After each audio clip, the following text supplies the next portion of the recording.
Hello everyone, welcome to another Classic Movie Monday, and today I thought it would be interesting to briefly address a movie trilogy that came out long time ago in a galaxy far away. And as you can see by the title, I'm going to be addressing three films, sort of similar to what I did with The Godfather, except with The Godfather I talked about both films. With this one, we're going to talk about the three films, and that is basically the Star Wars trilogy, not the prequels, episodes 4 through 6. And I think it's a sort of an appropriate time to discuss Star Wars since they're making all these announcements in regards to what they're going to do with the other Star Wars films, or at least one film they're planning. But I'm betting you anything they're probably going to try to make some kind of trilogy out of it, probably.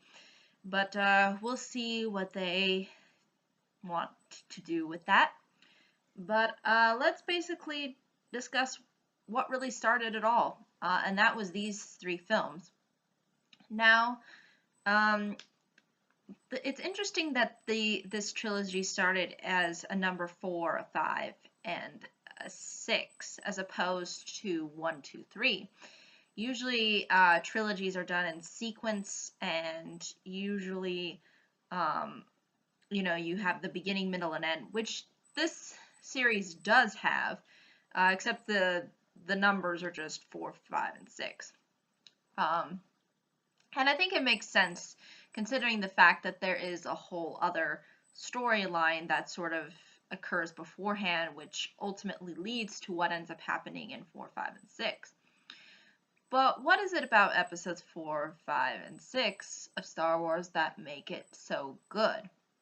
And why do people remember it so much? I mean, pretty much next to Star Trek, this is probably one of the most influential science fiction film franchises, I guess you could say. It is everywhere, and it is something that people the world over have seemed to embrace as something of value. And I think there's a variety of reasons for this, but I'll sort of go into that after I explain the basic plots of all three films. Starting with episode 4, which is titled A New Hope. Within A New Hope, we are introduced basically to all of our main characters that end up taking a significant role within the film. In particular, Luke Skywalker, who within this first film is really introduced and ultimately ends up sort of proving his heroism and his sort of loyalty to the cause that he ends up fighting for. And you also see too how he ultimately sort of becomes part of sort of the good guys, so to speak, or becomes basically goes to their side. And the good guy side is basically the have basically, if you don't understand the bulk of Star Wars, or not even see anything of Star Wars, the Rebel Alliance is basically just a group of individuals who, within the Star Wars universe, are fighting against the Galactic Empire. And the Galactic Empire consists of the Sith Lord, as well as Darth Vader, and tons of other side characters that take up a significant portion of the films too, but not as much as those two. Those two, Darth Vader and the Sith Lord, are basically the two head honchos behind the whole bad side, or dark side as they call it within Star Wars. And again, the film does a good job of sort of introducing everything, introducing the world of Star Wars, introducing the good and the bad, and seeing how the main character Luke fits into all of this. And that's usually what openings do. They establish things. Um, Sometimes the hero within the first film doesn't really he becomes a part of a cause, but he maybe doesn't necessarily become the ultimate hero yet. Um, but within this film, um, it is really shown how Luke is the one person to sort of stand up and ultimately kind of take the credit, so to speak. Because really the main focus of the first film is not only this fighting between the Rebel Alliance and the Galactic Empire, but ultimately something that the Galactic Empire has as a huge asset, which, in case you are unaware, is called the Death Star. And it's basically like this gigantic space station that they have where, it's one of those things where it's a huge asset to them, in particular the Galactic Empire. So really the first film focuses on trying to have things center around the Death Star, and make the Death Star kind of the center of the film, being that their goal as the Rebel Alliance is to destroy the Death Star, so to speak. And that's really at the heart of the first film, and you'll see how other characters come into play who are part of the Rebel Alliance, in particular Princess Leia, who is the leader of this sort of alliance, as you'll see, or at least at least one of the major players within the movement. And you'll sort of see how Han Solo comes into play as well. He is another important character as well. But really, it is focused on trying to be that one film to establish things. The interesting thing about Episode 4 is it doesn't really feel like it has a sort of end all.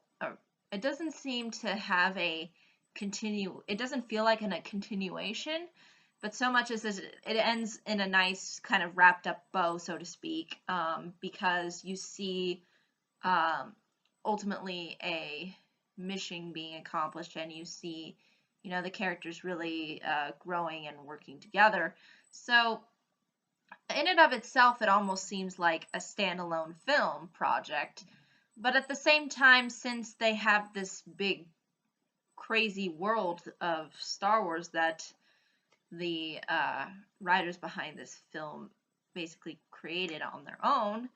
And I also am aware that there's sort of books I'm not sure who's responsible for all of the writing and the lore and all that stuff, but judging this based on the first film, it kind of feels like it's tying things in and wrapping them up in a bow. Even though it may not necessarily be the most complete bow, it does feel like that there's sort of this ending, there's this closure, which is something you usually don't see out of the first installment of trilogies. Usually trilogies continue on. For example, Lord of the Rings, like there's clearly going to be a second film. You can just tell by its ending. So it's interesting how this film kind of stands on its own and has sort of this beginning, middle, and end structure. And doesn't feel like sort of there's like this continuation that's going to occur. Even though it may possibly can and will.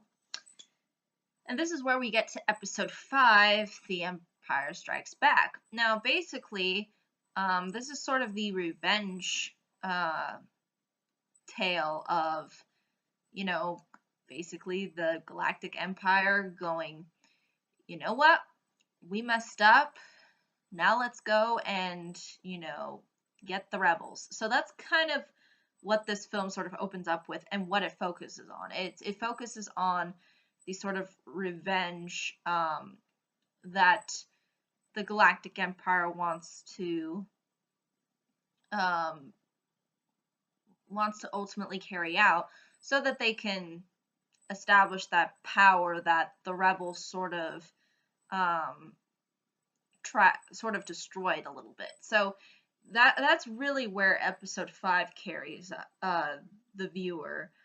Um, and they really try to go after the major players here, because within the first film you sort of see good and evil fighting each other, but you don't see them interact on a very intimate level. And this is where sort of the Empire Strikes Back comes in, where you get a actual confrontation of, you know, bad guy versus good guy. This is um, the this is where we get Luke meeting really Darth Vader, and this is where we get this rising sort of tension, and where there feels like that there's higher stakes. Now that the fact that that the Empire was destroyed almost makes it kind of come back 10 times stronger, so to speak, and you sort of see the intimidation and the weight in which they sort of try to take back sort of their power, and a lot of it is trying to influence the good guys, and in particular Luke Skywalker. And the interesting thing, though, too, about the Empire Strikes Back is we actually see Luke sort of training to ultimately become a Jedi. And this is where we get the character of Yoda in particular, who helps Luke with this. Although Luke did get some help within the first film, we don't really see a full blown out training process, and Yoda sort of provides that, and he gives this kind of wisdom, sagey kind of advice, and he just has a philosophy about him. So that's something I think that's also very important to note, and you sort of see how Luke has to make choices and all that.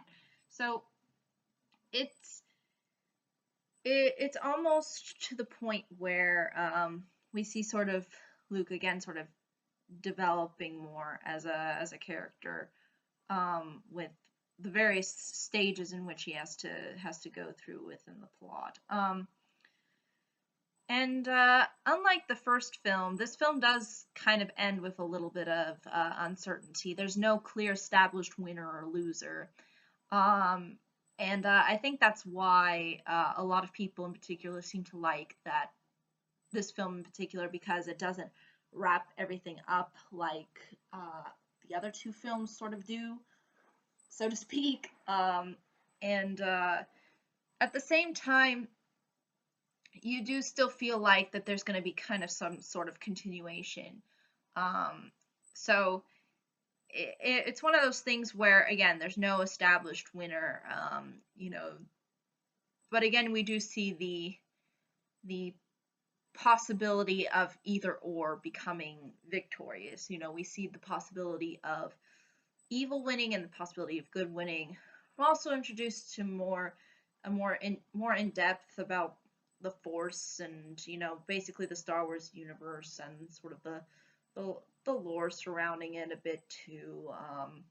So there's like this sense of expansion too, like that this particular film knew it had to broaden the scope of things, as opposed to the first film that just kind of just focuses on, oh yeah, we're establishing the world, and yeah, this is this is that, and these are all the characters, this is all the scenario, this is a scenario, a simple scenario, whereas there's a lot more, I think, complexity within the second film, since they have to up the stakes and since they have to go more in depth into various concepts.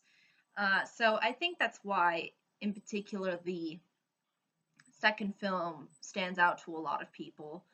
Um, but yeah, that's really at the heart of episode 5. And then we get episode 6, where it's basically just the final battle between good and evil, the Galactic Empire versus the Rebel Alliance. And, you see who wins, you see who dies, you see, the connections that the characters end up developing, you see it all pretty much wrapped up all together and concluded.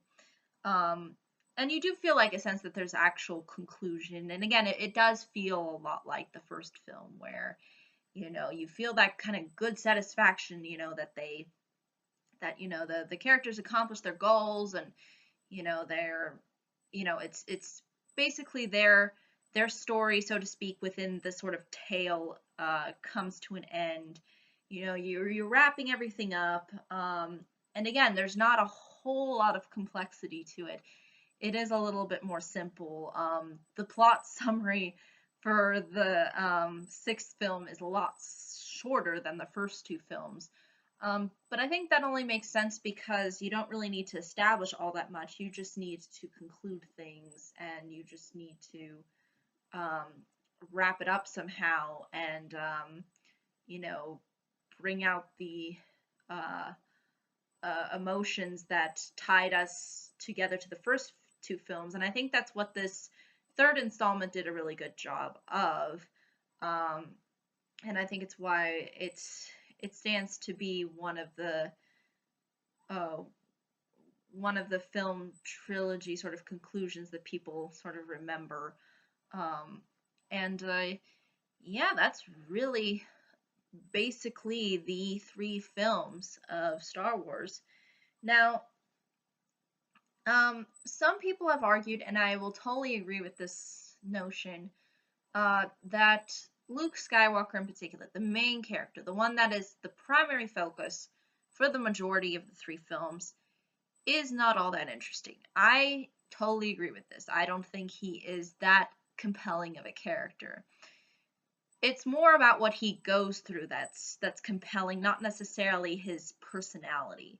Um, I think and again, I think this was totally the intentions, was to make him uninteresting so that we sort of insert ourselves as Luke Skywalker. We're the person going through the entire journey with everybody. We're the one that's sort of experiencing all the different things that exist within the world, and we're actually the one that's going through the most conflict and whatnot. Um, and I think that serves these three films well. Because I think when you're creating a kind of world like this, it only makes sense that you would have, the audience sort of feel like that they're at the forefront and not this other character. So I think it only makes sense that he wouldn't be given a huge amount of personality. Again, he's given depth.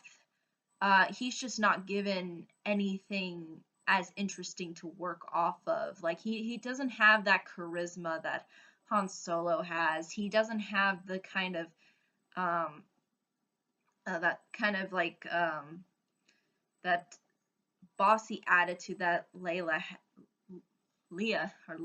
has. Excuse me. Um, he's just kind of generic, but his genericness, I think, serves a purpose, and that is for us to be sort of the Luke Skywalker, so to speak.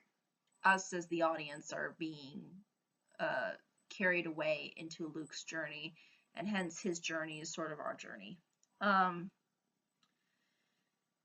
And I think the interesting thing too about Star Wars is not only is there a lot of different concepts that it throws out there, but there's a lot of different layers to the sort of the world and the lore and all of that, and it does seem like it ties into a lot of different things, um, and I think again it's like one of those trilogies that knows how to establish a alternative sort of universe. Like it embraces the environment that it's in, and I think um, this really is props to all of the people who um, basically tried to create the world and give it that visual identity, so to speak. And there's a lot to enjoy from even the villains are enjoyable. Darth Vader is probably one of the most iconic villains of all time. And why is that? Because he sort of has some complexity to him, and you do see how he sort of ties in with the good, so to speak, even though he's a representation of the bad. And you sort of see too how the Sith Lord is sort of this very manipulative, cunning, mysterious, sort of overlord, and again, it just brings up a lot of interesting ideas. And I think a lot of the Star Wars universe you can attribute to more of, I think, the Asian culture. If you look at lightsabers and how they fight, it's a lot like how samurais fought against each other. The force, like the darkness and the light. It's kind of like yin and yang, so to speak. That they sort of function with one another somehow, and there's a lot of like, you feel like there's a lot of like spiritualism in there. So there's a lot of like philosophical things that I think could be tied to this kind of to I think Asian culture. And if you do some research on it, it's actually really interesting. But there is this kind of there's this interesting kind of borrowing from a culture that exists within our world and inserting it into a completely different world. And I think it's very interesting how Star Wars was able to do that. But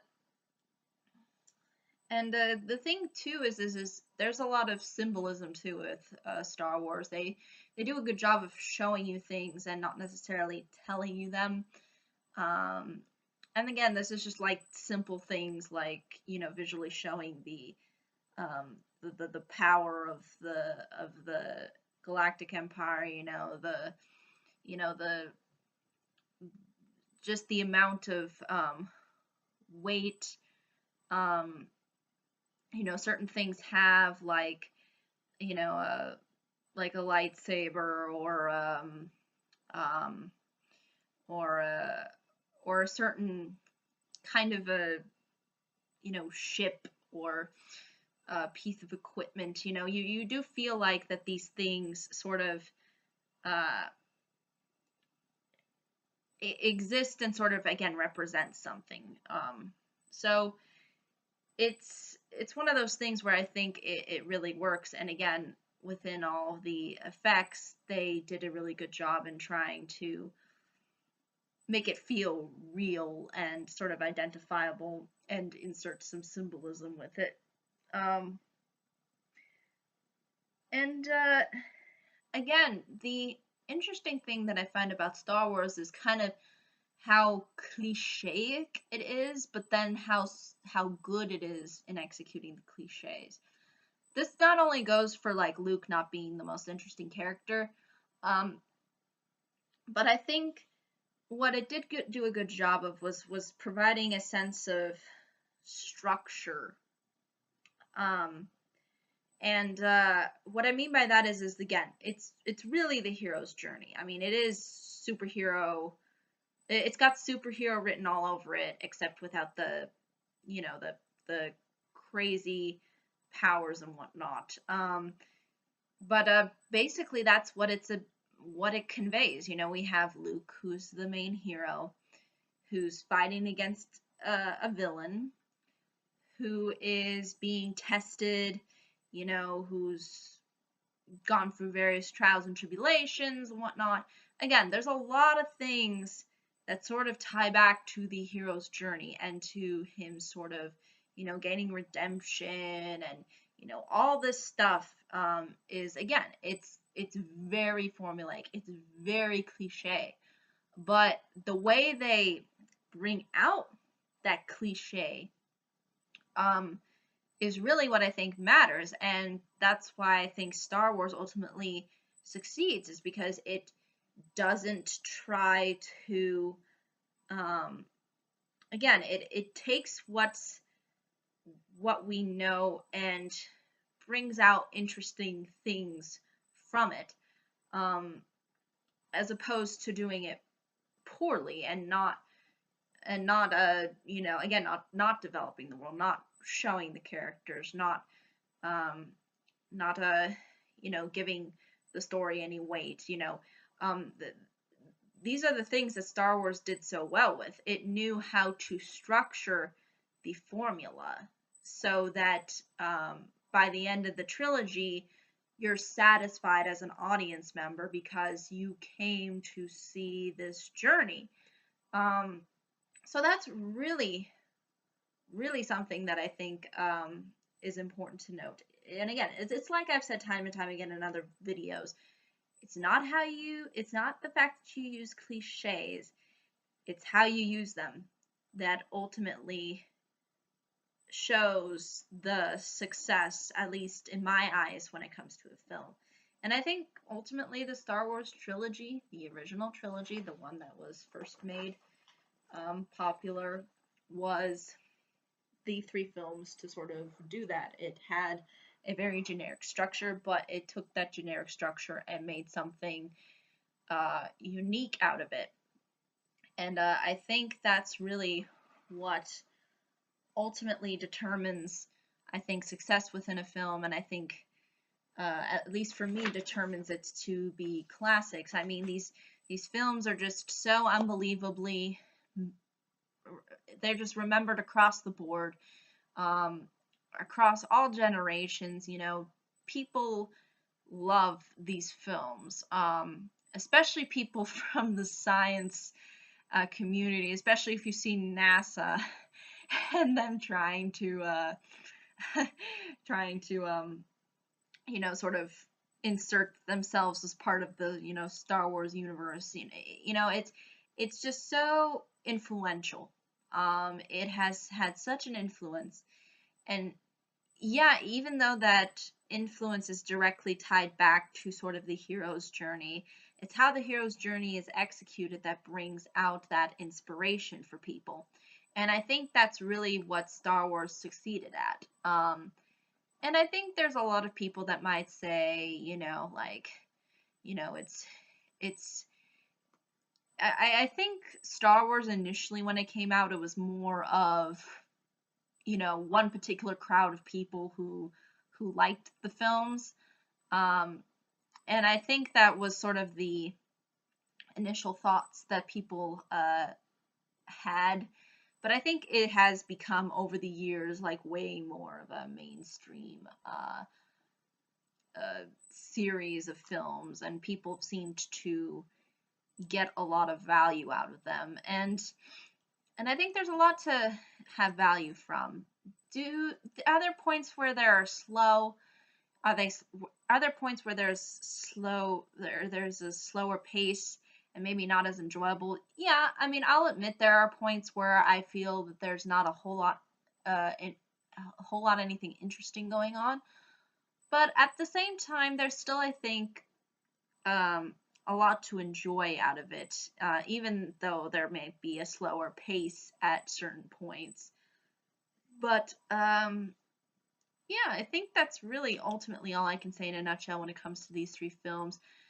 I remember discussing them as part of the best trilogies video that I did a way while back, eons ago. But I did feel like it would be interesting to bring up these 3 films specifically, considering the fact that they're just everywhere. They've been around and they'll probably stay around for quite some time. I wouldn't say that I don't think they were shoved as much into the mainstream as something like Frozen was. It was more of like a casual thing where once in a while you would see something related to Star Wars, but I didn't feel like it was really shoved in my face. And I didn't even think it was that shoved in my face when the prequels came out, actually. So yeah, I think, though, ultimately that's all I can really say when it comes to these 3 films. I think they're definitely worthy of recommendation have you not seen them. They hold up as science fiction, and they hold up as good, as a good trilogy, and an interesting trilogy that does different things than what maybe some other trilogies do. And yeah, I think it's just been one of those iconic series that people will remember. But again, I think that's really all I can say. But thank you so much for watching. Hope you all have a pleasant day, week, month, and year. And I hope to see you on the next video. Take care. Bye-bye.